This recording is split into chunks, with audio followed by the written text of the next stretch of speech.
Putin is continuing to advance into Korea. When did we beat Japan at anything? To disperse with 30 bullets within half a second. 30 magazine clip in half a second. Right now, if you Google the word idiot, a picture of Donald Trump comes up. I just did that. We'll do it live. Fuck it. Hello and welcome to the Political Circus Weekly Podcast. I am your host, Mike Ursery, and you are listening to episode number 25. Yes, the 25th episode of this podcast. Man, it's kind of hard to believe I've been doing this for this long. Like I started back in October and it's been about 6-7 months, but still, when you think about it, the episode, this is big stuff. Big and exciting stuff. I'm having fun with it. I'm enjoying it. I hope all of you are enjoying listening to it as much as I enjoy recording it. All I do is go over the news from the week, the news covered in each week of each episode, and I add a little bit of opinion to it, but I'm having fun with it.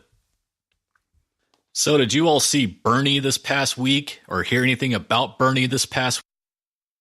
We had quite the revelation, which really wasn't much of a revelation at all because we all kind of knew this already, but we find out, in quotes, we find out that Bernie's a millionaire. Yeah, the man who's been railing against millionaires and billionaires for years, the millionaires and the billionaires. It turns out he's actually a millionaire. Although we kind of already because, well, for one, he's been in Congress for decades, and somehow, even if they're not millionaires when they arrive, at some point while they're serving in Congress, they somehow become millionaires. I don't know. That's what happens. Not only that, but he also owns 3 homes and he travels around in a private jet. Now, the reason why we're talking about this is because, well, Theft Day, also known as Tax Day, is coming up next week. And, Bernie has said he's going to release his tax returns on that day. Now, if he actually does, that's yet to be seen. But whenever he does release them, everyone is going to see billionaire. That he is going to be, or that he already is a millionaire. So he's letting that out now just to kind of get that sting out of the way, I guess. Instead of just releasing the tax returns and surprised by it, and also finding out in the process that he is in fact a total fraud. But at the same time, he also explained why he's a millionaire. And the reason why he's a millionaire is because he wrote a best-selling book. Yeah, he wrote a best-selling book, and that is why he is a millionaire. And then he goes on to say that if you write a best-selling book, you too can be a millionaire. Yeah, can become. You know what? I'm actually going to write that down. I am going to write this down on my list of things to do. List of things to do next week. I just bumped the mic. Sorry about that. Let's see. Write book. All right. Don't know what to write about yet, but I guess I'll figure that out. I can't believe I'm actually taking advice from Bernie Sanders, but, well, I guess there's a first time for everything.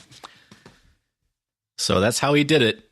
He wrote a book that people bought, something that goes on in a capitalist system.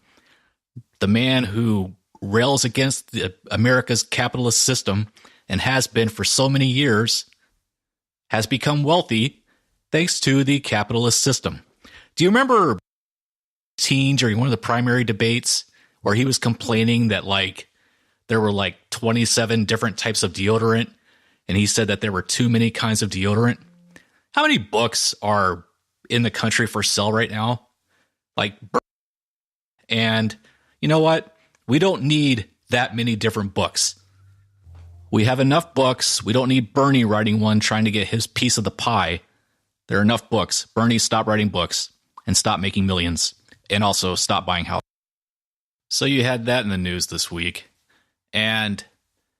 But that was by far not the biggest news at all. That was just something you could laugh about because it's Bernie and he just confirmed all of our suspicions. No, the big news of the week was, I woke up Thursday morning. I woke up, it was about 4:15 a.m. Now I set each morning. Like I started this routine over a month ago where I wake up early in the morning and I go to the gym. I do that to get my workout out of the way. And also it's just, it's actually a pretty good way to start your day. And I feel better. I have routine's going really well. I'm really enjoying it. Anyway, so I set 2 alarms. I have a clock on the nightstand next to my bed. I set an alarm on that. And then I also set and I woke up and it was still dark outside. So I wanted to see what time it was, if it was close to the time when my alarm was going to go off or I had a couple more hours of sleep. So I grabbed my phone. It was closer to me. I grabbed the phone and I checked the time on it. It was like 4:10, 4:15 or so. And I saw that I had some notifications on Twitter. So I just decided I'm up. What's going on? It's 4 a.m. There's got to be nothing going on, right? Well, you think about how far ahead the time in London is ahead of the US. I don't know how many hours it is, but and the first tweet that shows up on my timeline, on my Twitter feed, is from Cassandra Fairbanks, who is a journalist that works for the Gateway Pundit. Gateway Pundit is a site that is based out of St. Louis. And she had been in London because there was something going on with Julian Assange. And so the first tweet I see is her tweeting that Julian Assange has been placed by London police and was being taken out of the Ecuadorian embassy where he had been staying for the past 7 years, since 2012. He was given asylum by Ecuador, had been staying in the Ecuadorian embassy in London. He was living in a room, apparently, from what I was able to gather. He had a mattress to sleep on, and I think I also saw that he had a heating lamp for comfort. This is all that he had. I mean, I'm assuming they also fed him because 7 years. Yeah, tried not eating for 7 years. But he was just hanging out in a room, and that's all he did. And, this supposedly a sexual assault allegation in Sweden, those charges were eventually dropped, but he had remained in asylum. But the real reason why is because this man is wanted by a lot of people around the world. And the reason why is because, they say that he steals information, he hacks information, whatever. But, the reality of it is he exposes a lot of corruption. And his organization, which he founded, WikiLeaks, they expose a lot of bad stuff. In fact, the thing that WikiLeaks is the most famous for right now, or most infamous, depending on who you talk to, is they released all of these emails that were stolen from Hillary Clinton and her campaign manager, John Podesta, before the 2016 election. And I still believe to this, that is the reason why Trump was able to beat Hillary. Because we talk all the time about how Hillary was a bad candidate, and I've said on this podcast before that she was cocky through that whole thing, and from the time that she accepted the nomination for the Democratic Party, she was going around like she already had it won, and she probably really did believe that she had it won, and that's why she didn't try as hard. But then all this stuff comes out, these emails are dumped, and we learn all this stuff about Hillary that we never would have known. We never would have known any of that, about how she rigged, about how she propped up Actually, she ordered the mainstream media to prop up Donald Trump as a Pied Piper candidate because she thought that he would be the easiest one to beat, and all his other things,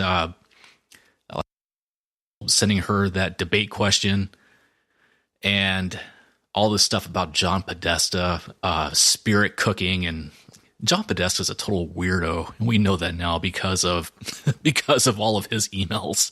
So Assange since 2012. And then Thursday morning, Ecuador ends his asylum. They told him, time's up. You're no longer welcome here. You need to go. Well, he didn't leave the embassy on his own because the police standing outside and waiting for him to walk out. No, they went inside and arrested him and they drug him out. Now, at the same time, he was wanted in the UK, and he was wanted over a bail. He didn't show up to court, and he was wanted ever since then. But, for a bail violation, going inside of an embassy, putting him under arrest and dragging him out, that seems a bit excessive, I would think. They do things in the UK, but that just seems like a bit too much. But then a short time after his arrest, well, we find out that he's also wanted in the US, and he has been indicted by a grand jury, and he is for conspiring to commit computer intrusion by assisting Chelsea Manning to break a government password. Now, you all remember Chelsea Manning back in 2010 when she was private first class U.S. Army. Bradley Manning was downloading all these different files, classified information, secret information, and was giving it to WikiLeaks. Manning, of course, was caught and was court-martialed, sentenced to prison. It was supposed to be a 35-year prison sentence, but her sentence was commuted by Barack Obama before he left office, and so a while. But then she went back to prison for refusing to testify before the grand jury against Assange. So Chelsea Manning is in prison once again. So as of right now, Assange is jailed in the UK. He's expected to be extradited to the US. Of course, the UK will have to review the extradition request before sending him over to the US. If they approve of it, then he will be in US custody. There's one senator, Joe Manchin, who had said he made a really, really interesting statement about Julian Assange. And I said his name wrong. It's actually Joe Manchin, so I apologize for that. Manchin, Manchin. And he was saying, he was doing an interview Thursday, and what he said was, it will be really good to get him back on United States soil. He is our property, and we can get the facts and the truth from him. You're saying a person is property? Look, even if they are a criminal, even if they are wanted, and even if you do get a chance to get them in custody, why would you refer to a person as property? What is wrong with you? And a sitting U.S. senator is referring to him as property. That's disgusting. So there's no debate if a person is property, because no person should ever be referred to as property. But there has been a debate days about Julian Assange, and that debate has been, is he a hero or is he a villain? Is he good or is he bad? Well, there's really no correct answer to that, I don't think.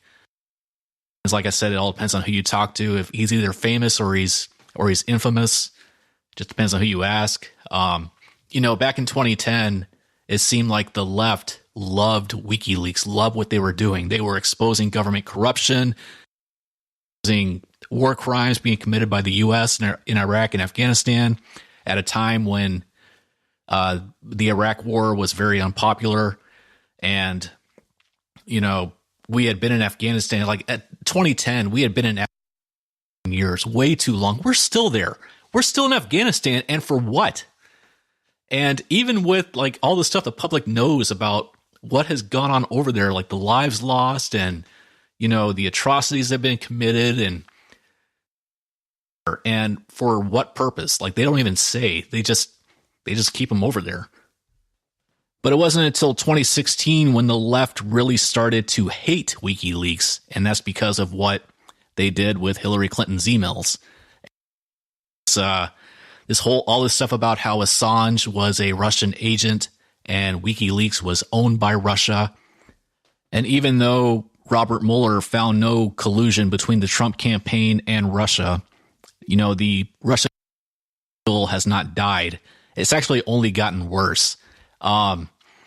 These are, like, if you take a look on Twitter, and you'll find so many outrageous claims from blue checks and random people alike. Like, they're accusing Tulsi Gabbard of being a Russian agent. Yes, Tulsi Gabbard, Democratic president for candidate, combat veteran, commissioned officer, is a Russian agent.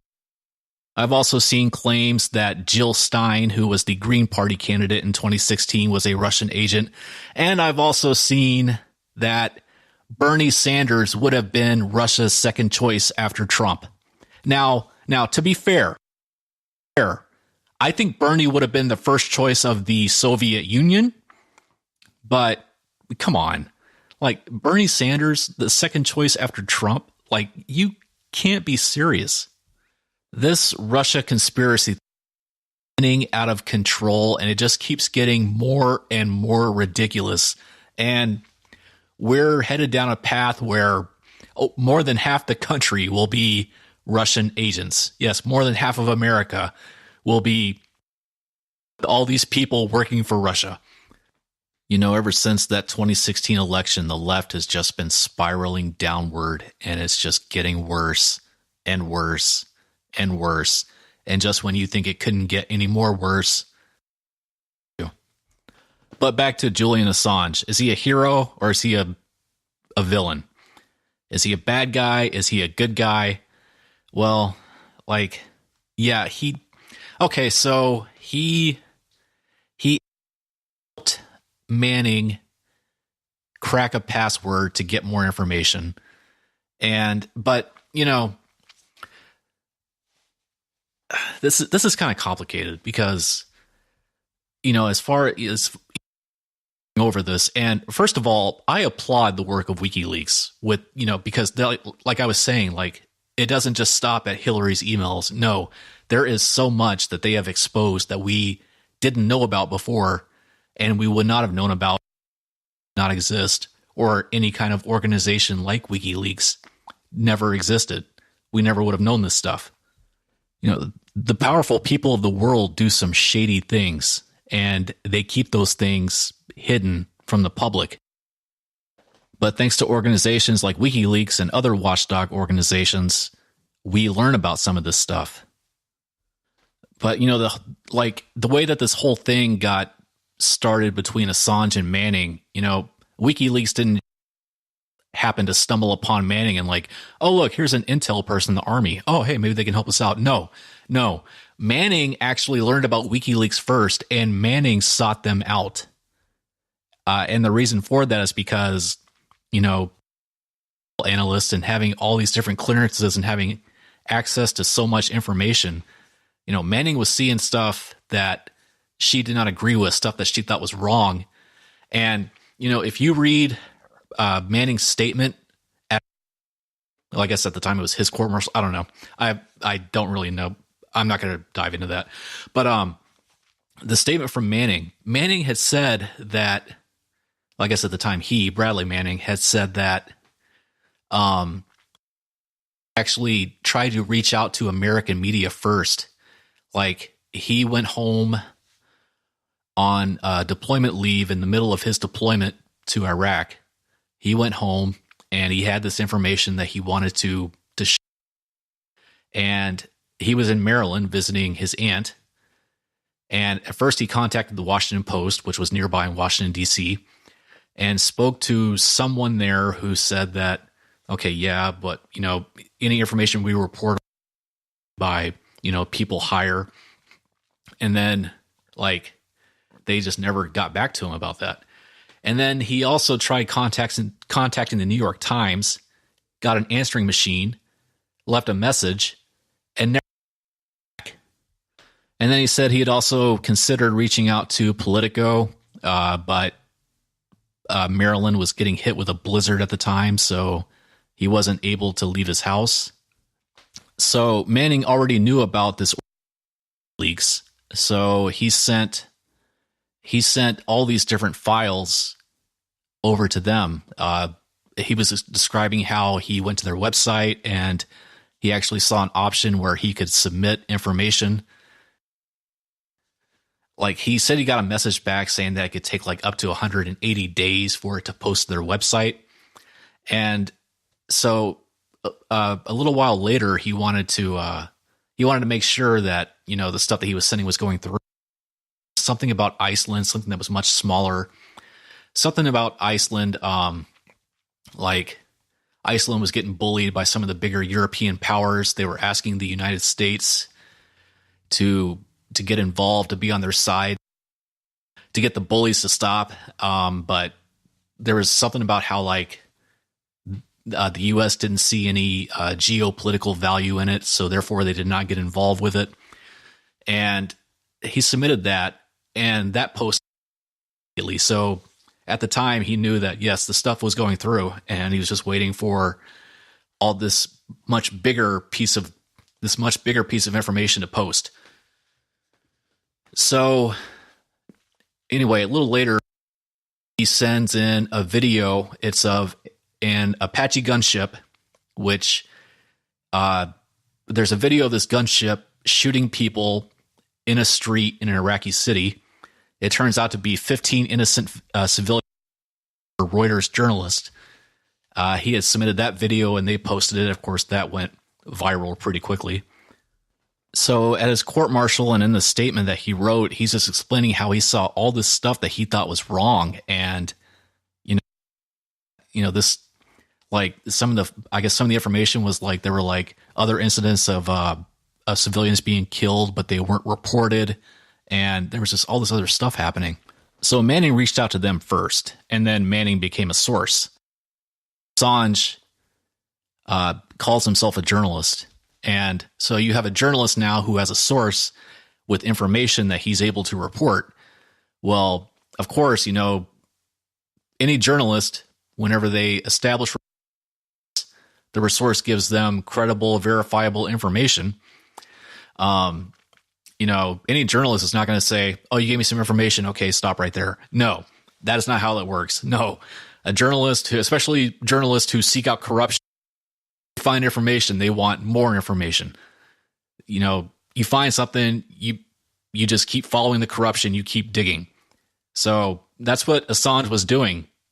Now, that doesn't mean that what he did was right as far as helping Manning that password, but you know, Assange, journalist or not, he was acting like one.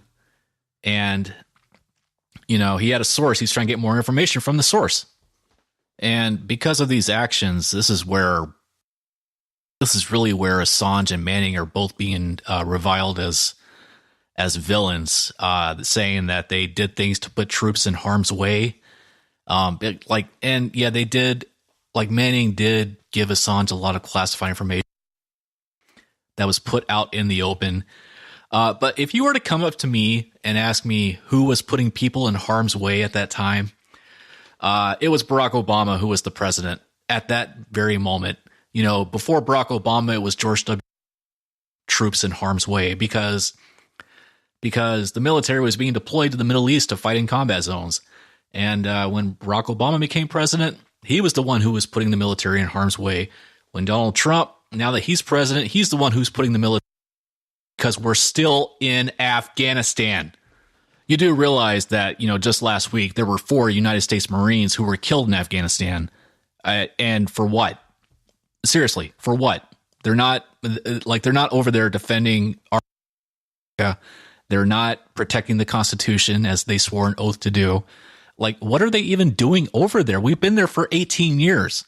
What are we trying to accomplish? If we haven't accomplished it in 18 years, are we ever going to? I don't think we are. I talk about how those actions put our troops in harm's way, they were already in harm's way at the time because they were already in a combat zone. Yes, you go to a combat zone, you're going into harm's way. That's the way combat zones work. So now you have these government officials who are vilifying Julian Assange. Lindsey Graham and Ted Cruz were two of them, of course. I mean, government officials vilifying a watchdog. That's nothing new.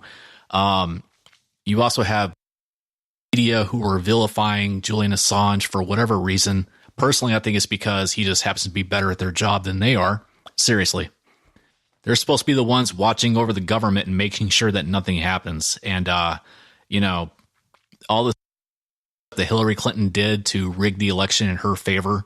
You want to talk about really trying to influence an election and really trying to collude?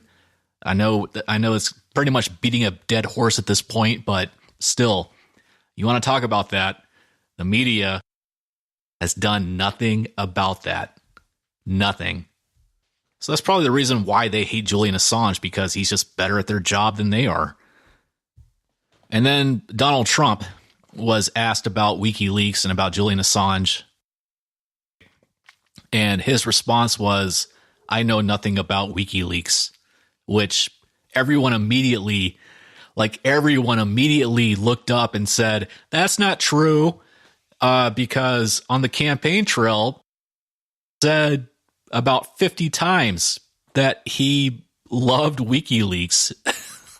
He said that in fact, we had this conversation a few months ago about how, you had Michael Cohen saying that Stone was telling Trump that WikiLeaks was going to drop all these emails that they got from Hillary and from John Podesta.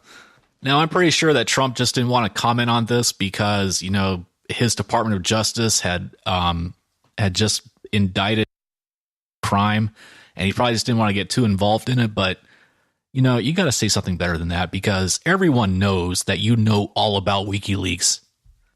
Like, they helped you get elected. You know all about WikiLeaks. Now they intentionally got you elected, but their actions did help you get elected. And so now we wait to see what's going to happen with this. And you have people who are now saying that Trump should pardon Assange if he crime. Because right now he's looking at 5 years in prison here in the United States for what he did back in 2010 with Chelsea Manning. And so you have people saying that he should be pardoned. And, I kind of agree with that. To an extent, because, while he did break a law, I'm not trying to excuse what he did. I said at the beginning of this that this is pretty complicated. I'm not trying to excuse what he did, but he did it for good. I truly think that his reasons for it is because he's exposed, like I said. And, whenever Trump was campaigning, one of his campaign promises was that he was going to drain the swamp in Washington. He was going to get all of the corruption out of DC. Well, what do you think WikiLeaks is doing? Not just in America, but around the world. They are exposing corruption, and in a way, they also want to drain the swamp. If Trump wants to make good on his campaign promise, he should be looking at Julian Assange as an ally, because while they've exposed so much already, there's no telling how much more they have that they have not released yet. So if Donald Trump wants to, expose this corruption, and not only that, but also by pardoning Assange, he could buck this trend that we've seen, especially throughout the Obama administration. We saw it a lot of the U.S. government coming down hard on whistleblowers. And as a matter of fact, I'm going to do something right now. And, ever since Thursday, everyone has been talking about this. And, my platform is not very big. My platform actually is rather small. I'm averaging between 180 and 200 a week. And I want to let all of you know, all of you who have been listening, I want all of you to know how much I appreciate you listening to this week after week. When I first started this, the very first episode of this, I had like maybe 40 listeners. It was around 40. And it's slowly, that count has slowly gotten higher over the months. And for everyone who's been listening, I want to thank you for this going in the right direction. And right now, I want to use my platform to say that, for everyone who would want to see Trump pardon Assange, and who does want to see Trump expose all the corruption in DC and drain the swamp, they should all be asking Trump to do this. Libertarians, we talk all the time about how government is corrupt, about how government is incompetent, about how government only wants to seek to gain more power and more control. People in government already have so much control over our lives, a lot more than they should. But they're not stopping. They're going to they want more control and more power, and they're going to stop at nothing to get it. Libertarians, this is our chance. We do nothing on this. Who knows when we could have this chance again? People who voted for Donald Trump, Republicans, and others who voted for Trump, I'm asking you to hold Trump accountable. Hold him accountable on his promise to drain the swamp. We all need to be asking that Trump does the right thing here. Democrats, I'm not going to ask anything out of you because, one, you're still mad about 2, I think you're insane. But, everyone else, especially those who are glad that Hillary Clinton is not president right now, you can thank WikiLeaks for that. We need people like Julian Assange in the world, not behind bars, but, we need them free because of what they do. Thank you so much for listening to episode number 25 of this weekly podcast. I'll be back again next week with another episode. Free Assange.